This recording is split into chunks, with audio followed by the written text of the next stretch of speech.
Hi, hello everyone, and welcome to the Teacher Mindset Matters. Please just let me know where you are joining me from and why you decided to join today, as the topic for today's mindset session is about becoming the teacher you want to be. And I'm doing these mindset sessions every other week on Wednesday. Those of you who follow me regularly. And this time I decided for the first time to have a guest speaker, to have to have somebody to accompany me for my mindset session. And unfortunately, Richard couldn't join me today because of some emergency he had. So I will be all alone here, but of course, not alone with all of you. And hopefully, Richard is going to join me again in the future for another mindset session. So I will try to cover as much as I can, and then Richard will mention whatever he wanted to mention in the future session. So, welcome everyone again. And again, I'm doing these mindset sessions every other week on Wednesday, and this week is about becoming the teacher you want to be. So, I'm a teacher myself, and I think I wanted to be a teacher for since I was a child. So I've always wanted to be a teacher, and I had an idea what kind of teacher I wanted to be, and to kind of a great extent, it was connected to being around a lot of students and just making complicated things easy for them. So this is the teacher I wanted to be when I was a child. But of course, then when I became a teacher later in my adulthood, I was dreaming of what kind of teacher I wanted to be. So maybe I want to ask you this question: what kind of teacher you want to be? If you can just write it down, that would be amazing. If you just want to think about it and reflect on it, what kind of teacher you want to be, just think about it and maybe let me know what came out of there. So the first thing when we ask this question, what teacher do you want to be? That's the first question. Now, maybe you have clarity already, maybe you don't. I remember when I was starting as a teacher entrepreneur, which was about 5 years ago. I remember I could all of a sudden kind of teach from anywhere I wanted, and I could travel and work from different countries. And at that time, I wasn't really used to working from home. So I didn't really have a routine. I was waking up at different times. I was in all sorts of energy, right? Because if you wake up at 8, 7, 10, 11, your energy is up and down. I sometimes just put the top and I was wearing my pajamas. So it was really random. And at that moment, when I asked this question to myself, what kind of teacher do you want to be, Steffi? What kind of teacher do you want to be? And it was very clear for me that I want to be a teacher who shows up in her best energy, the teacher who feels that is alive and can bring this aliveness in other people. And at that moment, unfortunately, I wasn't that teacher um, because of different reasons. One of them was working from home, and another one was just working online because it's different when you connect to people online and physically. So, the first question, what kind of teacher do you want to be? And Helena just joined us, and she's saying, I want to be a teacher aligned with my values. Yes. So, Helena, I would ask you, what are your values? Now, you can share them if you feel comfortable sharing them. And if you don't want to share them, just be aware like, what kind of values do you have? So, what kind of values do you want to embody even more as a teacher and pass those values potentially onto your students? So that's the first question. Okay, we need to have clarity. So without clarity or awareness, if we don't know who we want to be, it's going to be hard to become that. So the first thing is to become clear on who you want to become as a teacher or what kind of teacher you want to be. Then what is the second thing? What do you think? What is the second maybe question or step you need to ask yourself? The second question. What would you think you need to ask yourself? Um, So imagine like Helena is sharing an example. She wants to be a teacher who is aligned with her values, and her values are peace, respect, love, and understanding. Thank you for sharing this, Helena. The second question is, yes, Helena is saying, how can I be this teacher? Yes. How can I be this teacher? Or, in other words, how would this teacher that I want to become think, feel, and act today? So, what would my thoughts be if my values are peace, respect, love, and understanding? How would I feel if these are my values? How would I act today, considering these are my values? So, that's the second question. How would I think, feel, and act as a teacher I want to become? And when I did this exercise myself a few years ago, I knew that as a teacher I wanted to become, I wouldn't be waking up at different times. There is nothing wrong with waking up at different times, but it didn't work for me because I couldn't really have this routine in the morning to become prepared for the day, to become energized and ready to serve other students. So at that moment, I decided to wake up every morning at 7 a.m. and do 1 hour of mindset routine where I would do any mindfulness or studying my mindset, my potential, what else is possible for me in the morning for 1 hour. And then after doing this work for 1 hour, I would start teaching or doing other things.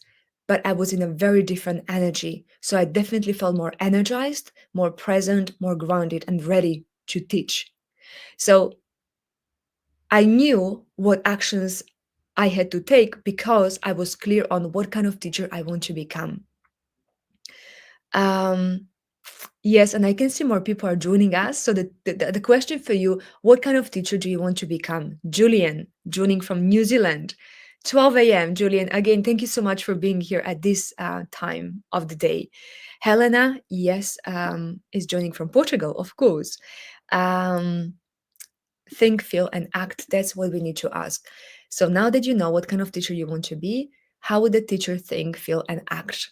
And then, whatever the answer is, you would just start thinking, feeling, and acting as the teacher to become the teacher you want to become.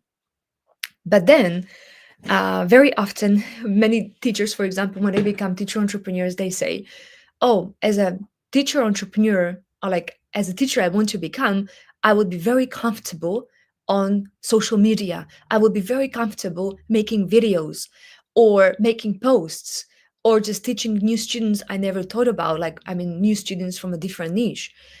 And then what comes there? There comes fear. So, very often, when we are supposed to do something we've never done before, we naturally feel afraid to do it because it's outside of our comfort zone. So, who here sometimes feels like you are afraid to do something or you don't feel comfortable? It's outside of your comfort zone.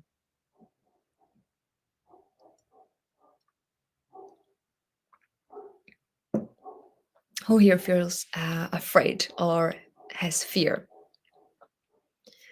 I definitely did have a lot of fear. So as I mentioned, there are a lot of teachers who feel like I'm afraid to be present on social media. So my fear was actually fear of being present on social media, but mainly making videos.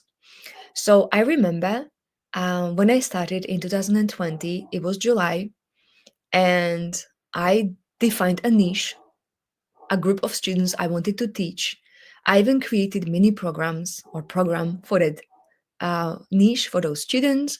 I started posting, and then it came a time when I was supposed to start making videos as well, because apparently videos were helping me with more visibility and also for students to connect better to me. And I understood rationally that this is a good idea to start making videos to become more visible and to kind of spread my message to other people.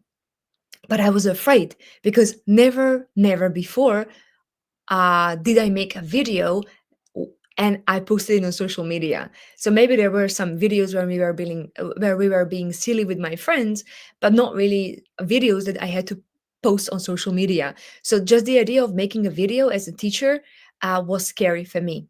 And I want to guide you through a process that really helped me make those videos and actually grow through my fear, or like burst through my fear. Um, so Julian is saying, be consistent in process and delivery. So yes, that's a very important piece of advice when you become a teacher entrepreneur, for sure.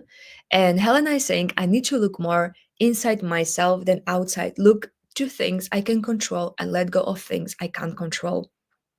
That's definitely a very good piece of advice, Helena. Thinking inside out is definitely much more um, sustainable and much more empowering than just thinking outside in and letting everything that is happening around us affect us every single moment.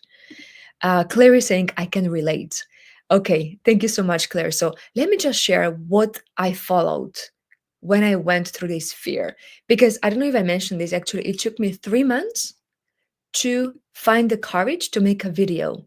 Now, today, I'm relatively confident and comfortable being on the camera. I'm not saying it's still like 100% confidence or being comfortable, but I wouldn't hesitate for 3 months to be present on camera. Whereas 5 years ago, I was. For 3 months, I just couldn't make myself make a video. And then I remember my mentor at that time said, just make a short video of 10 seconds or so, just say hi to people. And he said, like, I'm sure you can do that. And I thought to myself, like, he's right. 10 seconds shouldn't be too bad. So I made a 30-second video and it took me 3 hours to record it because my perfectionist and my imposter syndrome was very um, high, it was big at that time. So I was just hesitating and doubting myself, but I made the video in the end by following these steps that I'm going to share with you. So if you're ready, I would just start sharing my screen and guide you through what I followed. Okay, so you should be able to see my screen, hopefully, at this point. Just can you confirm if you can see my screen so that I can continue? We are going to take a look at Teacher's Guide to Facing Fears. So, how can we face our fears? And it doesn't just have to be fear related to social media, it can be any sorts of fear that you feel as a teacher. And this is applicable to all sorts of fears. So, let me just start with the first actually slide where I would like to share these 4 steps in the psychological process of growth. So, overcoming the fear barrier in these 4 steps is the comfort zone, reason, conflict, and freedom. And I'm going to show you how fear is present here and how we can actually overcome the fear by understanding these 4 steps. So, before I do that, I just wanted to touch on this very important aspect, which is the conscious mind and subconscious mind. So, what is the difference? Because when I will be explaining fear to you, it will make more sense. So, the conscious mind is the rational mind, is where you can think and rationalize things and analyze things. So, you can accept new ideas, you can reject new ideas, or you can create brand new ideas. So, as I mentioned to you at that point, when my mentor said to me, just make that video because you're going to become even more visible on social media. Students can connect better to you and they can feel your energy or who you are as a person. And you don't have to make a long video. Just say hi to your network, to people in your community. And rationally, I got it. It was like, yes, I can accept this idea. It's not difficult. But then subconsciously, which is subconscious mind, the emotional mind, I felt very scared. I felt scared because I was imagining the worst case scenarios, like why it wasn't a good idea. And the most important thing is subconsciously, I was not programmed or used to being present on social media, meaning where my habits and patterns are, which is subconsciously stored, I wasn't ready, prepared, and it wasn't my habit of being present on social media. So there is the difference. The subconscious mind cannot reject or create new ideas, can only accept whatever your conscious mind suppresses on your subconscious mind. And then, of course, your results follow. So I'm going to explain this on this example of making a video, making this first video. Great.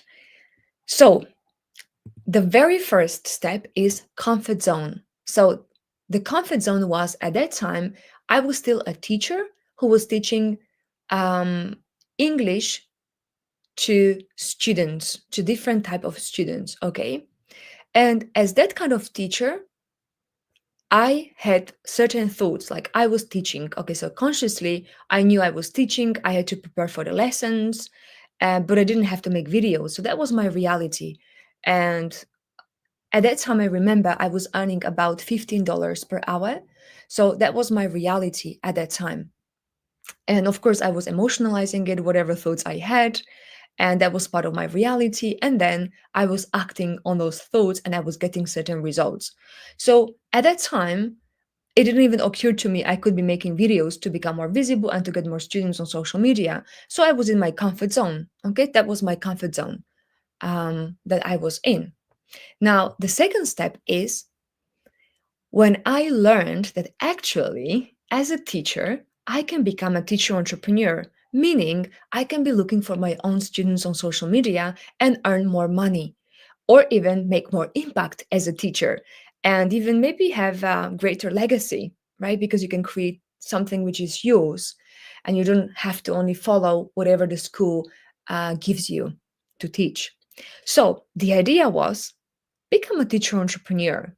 And one of the things which was part of that idea was you need to be present on social media, meaning you have to become more visible, being present on the videos and so on.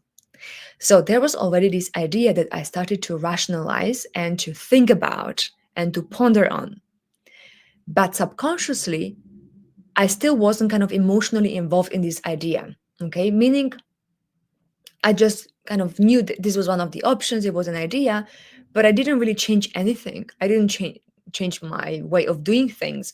And again, subconsciously, that's where your habits are. That's who you are. That's where your identity is. So nothing really changed for me. The only thing is I was already kind of playing with that idea, but not taking it too seriously. And then, of course, I still didn't act on that idea. I was still following whatever patterns I had at that moment, at that time, and then certain results came, which were the same results pretty much as I was getting before for many years. So that's the second step, reasoning. Okay, but the new idea comes, but you still don't act on that idea. The third step is where the conflict starts. This is where we feel fear. It's not in the first step, not in the second step, but in the third step. So, what is this fear about? And why do we feel it? So, it's again this outside idea that you have, oh, become a teacher entrepreneur and become more present on social media, start making videos. And then when I started seeing myself as a teacher entrepreneur and kind of like imagining myself like, oh, wow, this could be cool, like to be a teacher entrepreneur, have more students, and just maybe even be present on social media. So I was playing already with that idea and I was emotionalizing it and kind of I immersed myself in that idea, meaning it was becoming kind of like messy, right? Because it was, I still was following the previous maybe lifestyle routine and patterns I had as a teacher. But then there was this idea of a teacher entrepreneur who would be independent, have more freedom, make posts and videos on social media. And because they were both present at the same time, there was a conflict because I wasn't just in my comfort zone, but at the same time, I wasn't fully confident and comfortable making those videos and being a teacher entrepreneur because there was a lot of fear of doing new things. And that's why my actions were confused. So that's why I was still following as a teacher, but at the same time, I was already starting my teaching business. Okay, this is this why idea, but I wasn't fully following everything I was supposed to be doing. So, like making videos and so on, or being present on the camera. So that's why this conflict was present here. And this is where we experience fear.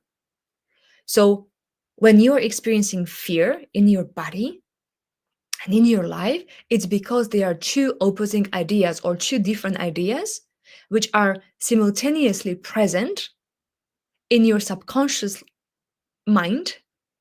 And you can potentially imagine both of them becoming real or becoming part of your life. But because there are two of them there, then where the fear is created. Do you have any questions at the moment? Any questions whatsoever about what I'm just saying right now?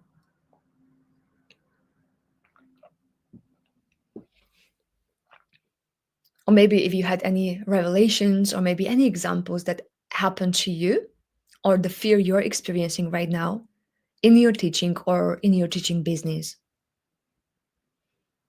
I will be happily reading it. So, as I was explaining, this is the third step, conflict. This is where we feel the fear. Okay. Now, just to summarize, and what happens very often. So, again, the first step was the comfort zone, when whatever it was comfortable for you, you just keep doing. And that's why you have the same results. We can call it X results, right? Then the reasoning is when there is an outside idea, but you still don't act on it, you still don't emotionalize it, you still don't see yourself kind of being immersed in that idea and seeing it as part of your identity. That's still X results. So the same results, but at least there is already that idea present. The conflict starts when, and this is when you have XY results, when they are mixed results, when you are playing with or playing out with that new idea, but at the same time, you feel too scared to act on that idea. And that's where many teachers go back to square one. So they experience this fear, and the fear seems so strong and so big, they go all the way back to where they were. And this is where many teachers start being teacher entrepreneurs, or they start something which is new and they were excited about it, but because it's a lot of new things they had to do and it feels scary to do them, they go back to where they started. Now, it's completely understandable, but sometimes it's a shame because those teachers know that their lives could be better or more enjoyable and even more fulfilling, but because they are afraid to go through that fear barrier, they go back to where they started. Can you resonate with this? Can anyone resonate with this? And have you ever felt like this in your life?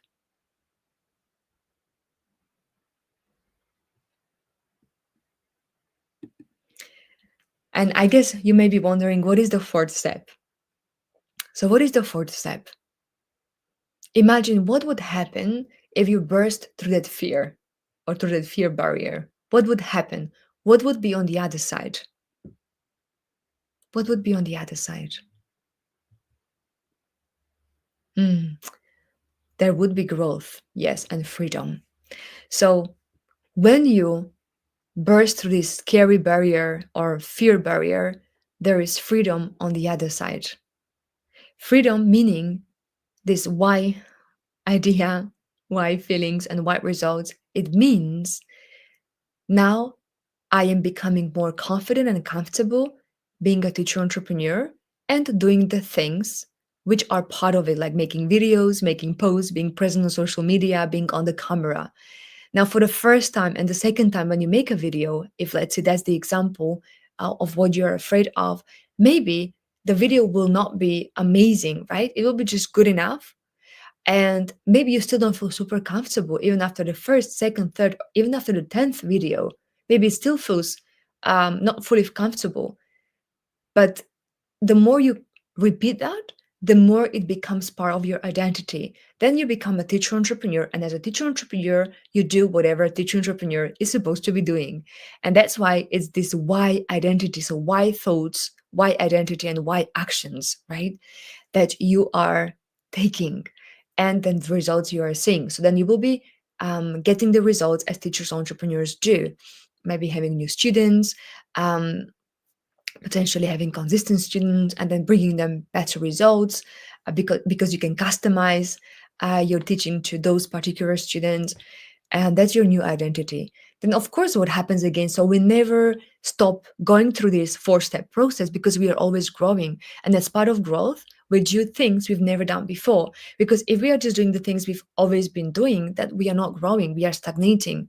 So this four-step process is something you will be following for the rest of your lives. So maybe, let's say at the moment, you feel comfortable with making videos, but you don't feel comfortable going live on LinkedIn or on other social media, on YouTube. Or maybe then you feel, okay, I'm comfortable on videos, I'm comfortable on going live, but maybe I'm not comfortable presenting myself and what I have to say in the physical meetings or presentations. Or maybe you would say, oh, I'm comfortable teaching one-on-one students, but I'm not comfortable and I feel afraid to teach groups. So there will be always things you will be afraid of doing because you want to grow. But if you go through this scary or fear barrier, there is freedom on the other side. Just to remember that. Julian is saying, yes, when learning public speaking presentation years ago. Okay, so yes, Julian, I'm sure when you were going through that um, workshop or wherever you learned those skills, it felt better. But even I feel like sometimes I do take courses and I work with coaches and with people, but still some things make me feel scared and afraid of doing. So right now, maybe what I would be scared of doing or I wouldn't be as comfortable is just presenting offline, presenting in a physical setting with, let's say, 300 or 400 people, because it's slightly different when you do it online and then when you do it offline. Okay. So there are always things we will be afraid of. But if we remember these 4 steps, which is the growth process, then we can always rely on these. And what I wanted to share with you, one very important thing. So I put together a few questions. So when there is something you're afraid of, and this something that you're afraid of is part of you as the teacher you want to become, then you can ask yourself these questions. So the very first question is, what is the worst thing that could happen? And would you survive? So without going into this black and white thinking, because it's not always about the worst case scenario, best case scenario, is in between as well. But what we are afraid of very often is the worst case scenario, or maybe even something in between, whatever it is for you.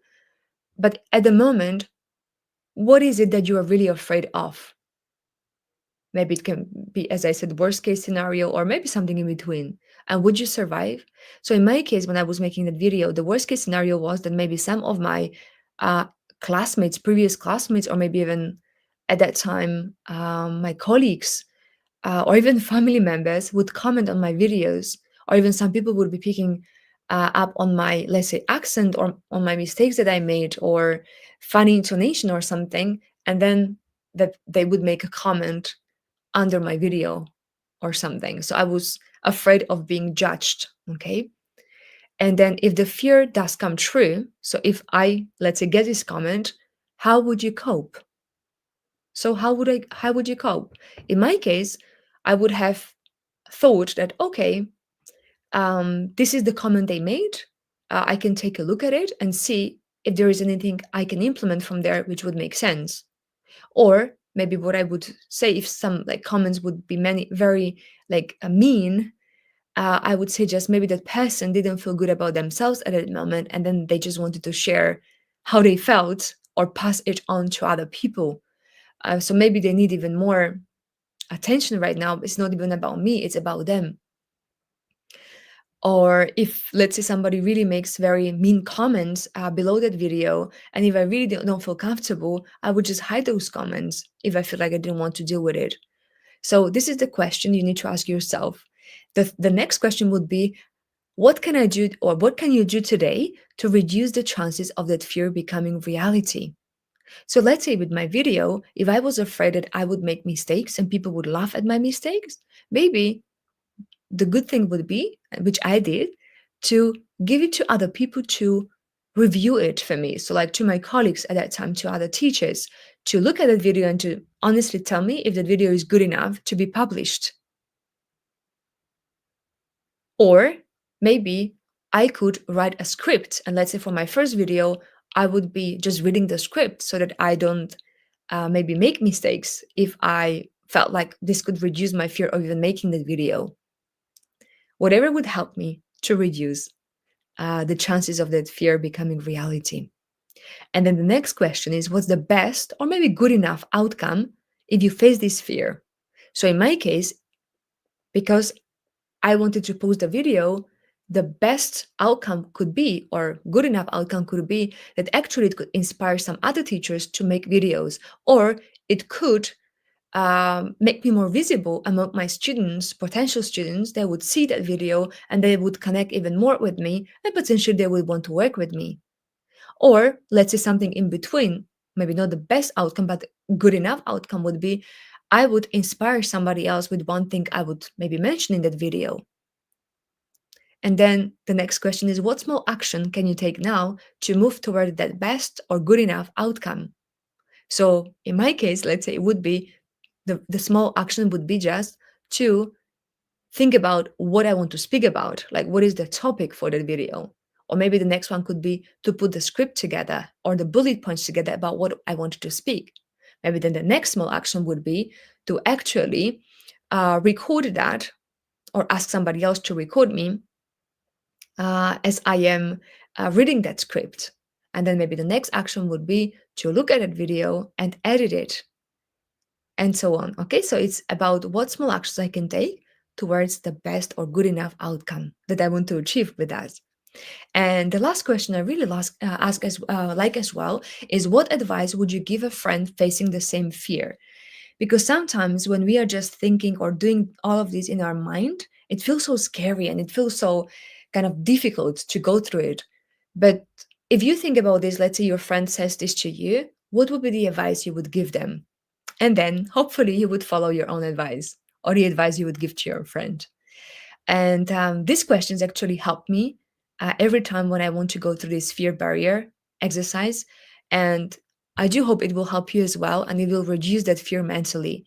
So, very often, like fear is a mental kind of feeling, right? It's not physically manifested. It may manifest if we keep engaging with that thought and then act on the thought. The fear materializes. But before it happens, fear is just mentally present. And that's why when we reduce it mentally and we focus more on the things we would like to achieve, it's more likely for us to achieve them. Okay, do you have any questions about anything I mentioned right now? Any questions?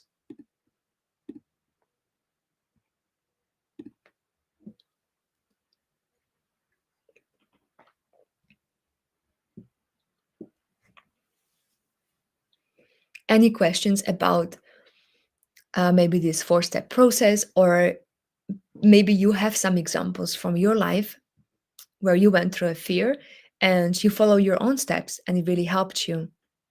What is the best practice you follow when you face fear?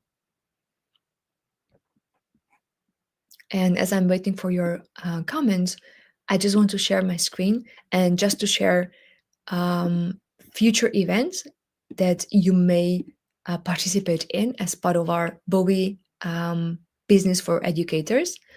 So, one of the events we are going to host in June is going to be about digital course webinar.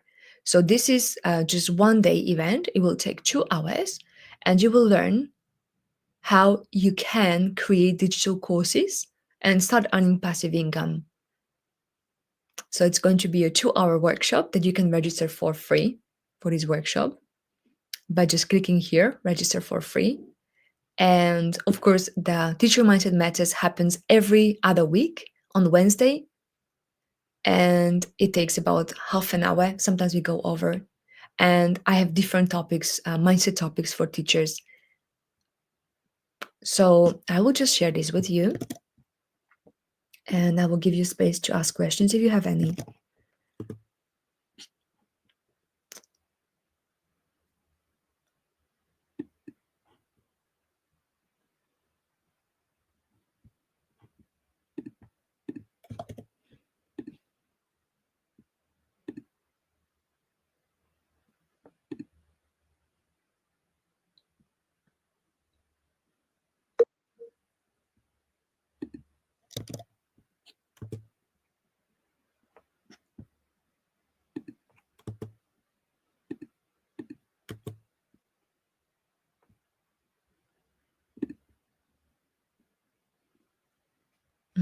Okay, so basically, I shared it right now with you, the events that we have, so that you can sign up for any event that feels relevant to you and that would help you move forward right now where you are on your journey. So I will stop sharing right now and I will give you space for any questions that you have about anything we spoke about. So the topic again was about becoming the teacher you want to be. And as I started at the beginning, very important is it is to have awareness of what kind of teacher you would like to be. So just write it down, what kind of teacher you would like to be. And then the second question would be, what thoughts, feelings, and actions I would have as a teacher that I want to become. And then you start acting on those actions, or like you start having those thoughts and feelings every day so that you can become the teacher you want to become.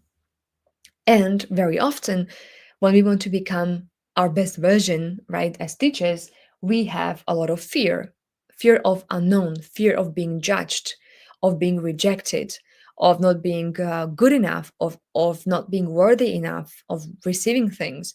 And when you go through this fear, there are these 4 steps I mentioned. So the very first one is the comfort zone. When you feel comfortable where you are, and that's why you get the same results as a teacher. Then the second one is reason, when a new outside idea comes and you start thinking about it, but still not acting on it and still not emotionalizing it or being immersed in that idea. And the third step is conflict. So when you already start emotionalizing that idea and acting on that new idea that excites you but scares you at the same time.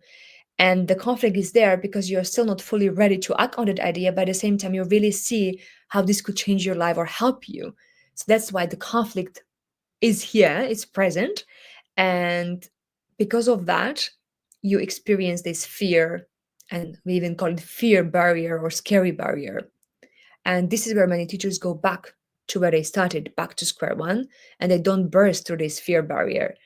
And the fourth step is, which is on the other side of the fear, which is the growth, freedom, right? Because you already feel free, like, yes, I overcame this fear, and now I can more comfortably do what I was afraid to do. And I was giving an example of making videos. So just being aware of these 4 steps, it's really important because, again, as I said, this is not just applicable to just becoming present on social media and being afraid of being present publicly, but it relates to everything you're going through as a teacher. And just following it will help you realize that actually it's so normal to feel confused and afraid to do new things because it's part of growth. And yes, so that's what it was about. If you have any questions, please do ask or leave any comments, even if you watch this recording later, if you're not present here right now. Those of you who were here present, thank you so much for being here. And I'm going to wrap it up right now. And I will see you in 2 weeks' time, where we are going to have another mindset topic. And if you have any suggestions for mindset topics that you would like me to speak about, just write it in the comments here, and I will see what I can do about it. But I would like to have these mindset sessions as relevant to you as possible. So thank you so much for being here. And I wish you a good day, and also for you to become the teacher you want to be. Take care. Bye bye.